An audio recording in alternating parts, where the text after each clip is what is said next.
So when I was in 6th grade, my family and I moved from the Chicagoland area to Sterling, Kansas. Small town, 2,000 people. And I remember when I first got there, the town was kind of intimidated by us. Like, who are these city folk and what are they doing here? And so to try to alleviate this, what my brothers did is, so they were a sophomore and senior in high school, and they thought, we can become part of the town. Let's make a band. But the problem is they became a hardcore screamo band and made the town even more terrified of us. This is their first band photo. My middle brother was the lead guitarist in the middle with the hair over his face. And then my oldest brother has the strawberry blonde hair. He doesn't like if you call him a ginger. But he was the lead screamer. So it was a great time in life. And this began my love for the glory years of the post-hardcore scene. I love that kind of music, and to this day, I still do, because why sing of your love for God when you can scream it, But one of my favorite bands was called As Cities Burn. Do we have any ACB fans here? Oh, we do. Let's go. I thought it was a long shot, but thank you, Nick. So they wrote a song on their second album called Contact. And in this song, the lead singer wrestles with feelings of God seeming distant. And so here are the lyrics that finish that song. And brother, have you found the... You say, take a look around. If there's a God, then he must be asleep. God must be asleep. Now, it's a pretty dark song, and it's clearly not literal, but there's something about that lyric that has resonated with me throughout my life. That whenever I've been going through dry spells, whenever I feel like I'm not connecting with God, this song just feels like it expresses something in my soul. There are times where I ask, God, if you are real, if you are all powerful, if you see me, if you know me and you care, then why don't you intervene? Why can't I feel you? Why don't you move in this situation? It feels like God is asleep. Today we're going to read a passage where the disciples were trying to cross the Sea of Galilee in the middle of the night against strong winds. And in this passage, I literally think the disciples thought that God was asleep.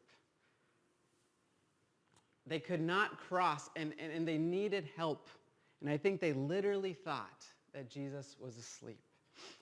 And I think this passage serves as a strong metaphor for this situation in our lives. So if you bring a Bible, you can open it up to Mark 6. We'll start at verse 45. We also have a handy-dandy projector, so feel free to just look at that. Verse 45, immediately he made his disciples get into the boat and go before him to the other side, to Bethsaida, while he dismissed the crowd. And after he had taken leave of them, he went up on the mountain to pray. And when evening came, the boat was out on the sea, and he was alone on the land.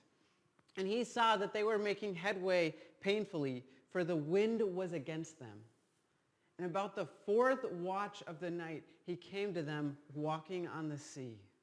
He meant to pass them by. But when they saw him walking on the sea, they thought it was a ghost and cried out. For they all saw him and were terrified. But immediately he spoke to them and said, take heart, it is I. Do not be afraid. And he got into the boat with them, and the wind ceased. And they were utterly astounded, for they did not understand about the loaves, but their hearts were hardened. Father, I thank you for your word. I thank you for all the examples we have through the life of Jesus. And as we read this text, God, I just pray that you would illuminate the words to us, that your Spirit would speak to us, that you would communicate specifically. God, please go beyond the words that I say. And I ask that you touch our hearts this morning and we understand your love in a deeper way. In Jesus' name, amen. So right before this passage, Mark tells about Jesus multiplying the loaves and the fishes, the 5 loaves, the 2 fishes to feed 5,000 men. Now, I personally have never fed thousands of men with a few ingredients, but I imagine that night was very exhausting for Jesus and for the disciples. It seems like it would have been a ton of work. But we see right after this, in the beginning of this passage, as Mark often says, Jesus immediately made his disciples cross the sea. It's another example of how following Jesus doesn't mean that he takes away difficulties and trials and hardship in our life. In fact, he often directs us into it, like we see in this passage. And I think it adds even more to the feelings that the disciples must have had on the boat, because they were crossing the sea because Jesus made them. Immediately after this, he told them to do this. So when they're struggling to cross the sea, it's out of their obedience to Jesus. But then after directing them to cross the sea, Jesus goes up to the mountain to pray. It's another example of Jesus' exhausting time of ministry. The tiredness he must have felt, it drove him to prayer, not tiredness as an excuse to avoid it. It reminds me of the Martin Luther quote where he said, "I have so much to do that I shall spend the first 3 hours in prayer." But then we start to get to the real meat of the passage in verse 47, when it says, "And when evening came, the boat was out on the sea, and he was alone on the land. And he saw they were making headway painfully, for the wind was against them." There's this common theme in the Gospel of Mark of times where the disciples are separated from Jesus and they get in all sorts of trouble. There was this story in Mark 4 that's really similar to this, where Jesus was actually on the boat, but he was sleeping, and then they got caught in a storm. There's this other example in Mark 9, where the disciples are trying to help this boy who was possessed by a demon, but they couldn't do it. And then Jesus comes and helps them out and says this, demons like this only come out with much prayer. So there are these times where they get separated from Jesus, and they get in this trouble. Which I think itself serves as a useful metaphor. But the good news is that Jesus, in all of these situations, never abandoned his disciples. It says that Jesus sees the disciples on the sea. How he saw them, I'm not so sure. Maybe the moon was very bright, because we know this is the middle of the night, and he was on a mountain, and they were across the sea. So it would have been very... maybe the moon was very bright, or maybe Jesus had pilot eyes. I'm not sure, but this serves as a very real metaphor for us and God today. No matter how far away from God you may feel, no matter how much it seems like darkness surrounds you, God always sees you. Even when your prayer life feels dead, even when you feel insignificant, even when you're intentionally hiding from him, God sees you completely. The best parts of your life, the most icky parts of it, the struggles, the joys, nothing is obstructing any part of you from God. He knows you significantly. He sees you better than you see yourself. And even with everything that he sees, even with all the things you don't want him to see, he still deeply loves you.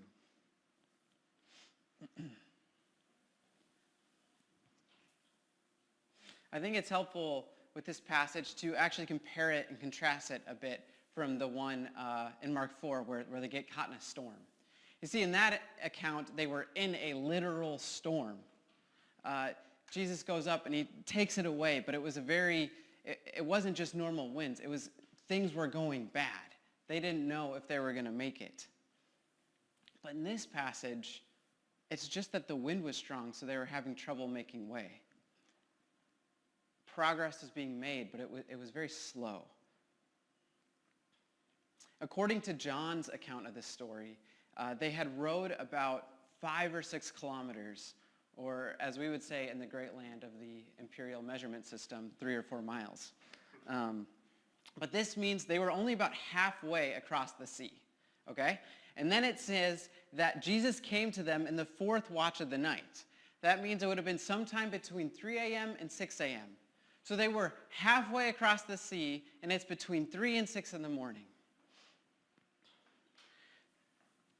There are very real storms in the life of believers. Every church, every person faces that, but that's not what this story is about.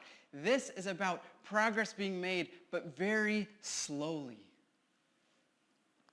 More often than not, the hardships that we face as believers, it's not some big storm, big crisis that comes up. Even more than that, it's just the wind that are against us in our day-to-day life and the day-to-day hardships that it takes to just follow Jesus and honor him.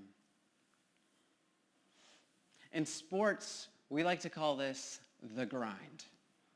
There's nothing cooler than for a young athlete to work up a nice sweat and post a cool Instagram video with a hashtag that says the grind.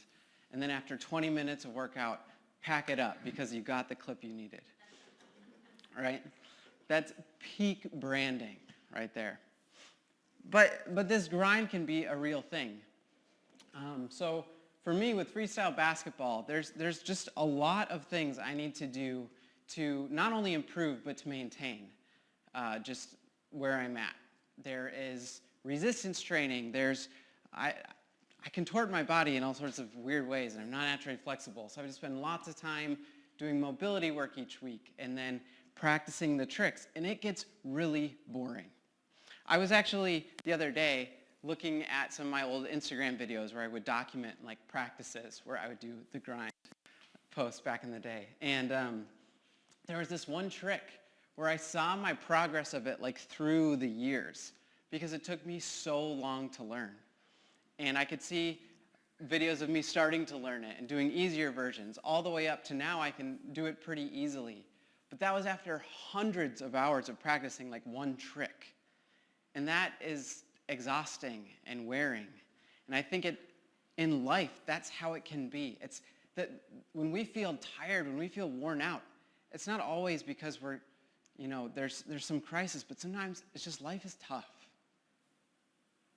It gets hard to make good decisions every day. Sometimes we are trying our best to improve, to grow, to follow him. And we're giving it everything we have, but we don't see that progress overnight. Sometimes things take a long time, and a lot of times progress isn't linear. Sometimes you get better and then worse. And then things are going okay and then better and worse. And it's only after years of work that you actually start to see how God moved in this area. And you can't often identify it until years down the road. And that is what I think this passage is about. They were making progress on the boat. They were moving forward. It was just very slowly, and that can be exhausting and tiring and wearing, and it is hard to keep going. So why does God let us go through this struggle? Sometimes it feels like God is slow. So when Chris and I first tried to return to Taiwan, it was 2020. And there were things that delayed it. And then COVID delayed it more. And I remember we were having a really hard time with that. And someone who was a mentor at the time, he was an elder at a church where my brother was a pastor. And they had this prayer meeting. And he felt like he heard a word from God. And it was that never mistake God's patience with God being slow. And my brother came and he felt like he was supposed to share that with me. And it stuck with me to this day. Never mistake God's patience with God's being slow. God isn't slow, but he is patient in ways that we can't even fathom. He knows when it's time. He's never in a hurry, but he is very patient. Sometimes God is excruciatingly patient from our perspective. In verse 49, it says, "But when they saw him walking on the sea, they thought it was a ghost and cried out. For they all saw him and were terrified. But immediately he spoke to them and said, 'Take heart, it is I. Do not be afraid.' And he got into the boat with them, and the wind ceased, and they were utterly astounded. For they did not understand about the loaves, but their hearts were hardened." So they freak out because they see a dude walking on the water. That's probably all of us would. But what Jesus says in response is very profound. First, he says, "Take heart," or "take courage." But then he says, "It is I." When Jesus says, "It is I," the language is very similar to the language of when God identified himself to Moses. It's the same words as when God says, "I am who I am." And you should tell the children of Israel this: "I am has sent you to me." So when Jesus says, "It is I'm suggesting that he's both saying, "Hey guys, it's me, it's Jesus. Don't worry, it's not a ghost." But he's also saying, "I am God. It is me. The same God who delivered Israel, the same God who created the entire world. Don't be afraid. Take courage. It's me. I am that God. I am with you. I am here. Take heart." So he gets into the boat with them, and the wind stops.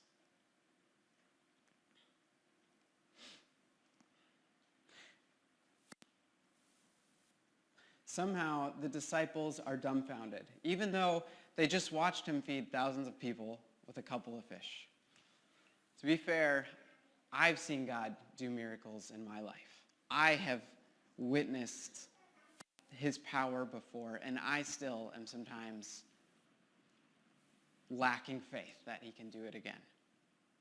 So I don't know how much I can criticize the disciples, because sometimes that's me. But he is the I am. When he comes to us and we see him answer our prayers, when we are afraid, we can take heart because the I am is on our side. But the passage doesn't actually end here. There's a passage break the way that they laid out the chapters in the Bible, but I think that the next few verses actually are really important to this story. So verse 53. "When they had crossed over, they came to land at Gennesaret and moved to the shore. And when they got out of the boat, the people immediately recognized him and ran about the whole region and began to bring the sick people on their beds to wherever they heard he was. And wherever he came, in villages, cities, or countryside, they laid the sick in the marketplaces and implored him that they might touch even the fringe of his garment. And as many as touched it were made well." Could you bring up that map picture that I have? So, in this passage, it tells them to take off for Bethsaida. But it says they end up in Gennesaret. You see how far away those are? I don't think that was an accident. What happens when they get here? It says, immediately people recognized him and ran about the whole region and began to bring sick people on their beds to wherever he was. So they get here and they start seeing tons of people healed. They start seeing all these miracles. So Jesus let them struggle as they crossed the sea. The winds were high.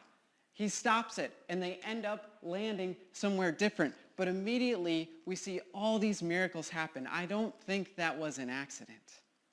You see, the destination is far different than what the disciples intended. And Jesus told them to go somewhere else. But sometimes Jesus directs us somewhere, knowing that that will lead us on the path to get us to where he actually wants us to go. I don't think we'd be in Kaohsiung if all the visa stuff didn't happen as they did. But I 100% believe in my heart that's where God wants us to be. There are times Jesus lets us struggle these times where we keep pushing and we're waiting for him to intervene in some way, and he lets us go through something because it'll bring us to where we need to go. And he knows how to get us there, even if it's not perfectly clear to us the whole time. It doesn't always make sense, but God knows what is best for you and how to get you there. Our cat, Penelope, loves both Carissa and me very much. But the one thing I think she might love even more is eating grass. She loves to eat grass. But it makes her so sick. Every time she does it, she throws up or has hairballs. It's terrible for her. And it's just one of those areas where our cat needs to trust us. No, I know you want this grass, but you shouldn't eat it. It's not good for you. And she doesn't understand because we all have all this, I don't know, we're a little bit smarter than her. It's not a high bar for us, but I'll take it. God knows everything. He knows what's best for us. We don't know everything that he knows. He is omniscient. So it's not going to always make sense. And that is hard. That is frustrating. That is difficult. But he does know better than us. He knows. And that we can take heart. Because not only does he see us, not only does he come into the boat right when we need it, but God knows exactly what we need. And he knows exactly how to accomplish his plans. Some of you may be thinking, all this is nice, but it is so much easier said than done. You can be going through a tough time, and someone can tell you, God has a plan for you, like you'll get through this. And you know what? That can be pretty frustrating to hear in the moment. I know that I sometimes can have a bit of a short fuse when something really hard happens and people encourage me with the greatest of intentions, just being nice. But it's hard in the moment, and it can be hard to hear that. Because this sentiment, while it may be true, it doesn't take away all the frustration, all the confusion you may feel. And you may still, deep in your heart, in your soul, be asking the question, if God sees me, why is he letting me struggle like this? I don't think that there's an easy general answer to that question, right? Every situation is different. There's not just a principle that will universally cover that. But let me provide you with one idea. I'm going to read an old poem because I think it communicates this idea a lot better than I could by myself. So this is The Pulley by George Herbert. The Pulley. When God at first made man, having a glass of blessings standing by, let us, said he, pour on him all we can. Let the world's riches, which dispersed lie, contract into a span. So strength first made a way, then beauty flowed, then wisdom, honor, pleasure. When almost all was out, God made a stay, perceiving that alone of all his treasure, rest in the bottom lay. For if I should, said he, bestow this jewel also on my creature, he would adore my gifts instead of me, and rest in nature, not the God of nature. So both should losers be. Yet let him keep the rest, but keep them with repining restlessness. Let him be rich and weary, that at least, if goodness lead him not, weariness may toss him to my breast. You can pull up that photo of Polly, just because it's the name of the poem. So in this poem, it's a little confusing to follow because it's mad old. God creates the world, and he gives humans all these amazing gifts. There's beauty and honor and wisdom and pleasure that we can experience. But he says there's one gift that I'm going to keep for myself, and that's rest. Because if God gave humans rest, then why would they go back to God? We'd have everything we need. We could enjoy the beauty, the honor, the wisdom, and we could be happy in all the great gifts the Creator gave us. But we wouldn't be happy in the Creator himself. We would forget because we would be content with just his gifts. So we can experience beauty, pleasure, and the like, but those won't ever fully satisfy. We will still be restless because God himself is our rest. And he uses restlessness like a pulley.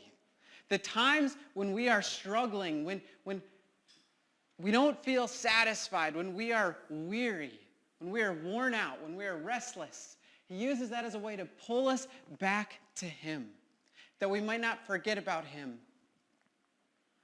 because God is our rest. That is the whole reason he made us. It's not about doing the things God wants us to do. God made us for being with him, for going to him, for spending life with him. He made you to glorify him by having relationship with him. So you might be maybe we're going through something difficult. Maybe you feel worn out. And the reason that God is letting you go through that, so you remember to keep calling back to him, to keep going up to him. And he's using it as a way to pull you towards him. Like the disciples called out to Jesus, he then got into the boat with them. Maybe God's patience is just another way that he's drawing you to him, drawing you to call out. So take heart. God is not asleep. God has not forgotten you. God is not unaware of how hard different things might be or how worn out you might feel.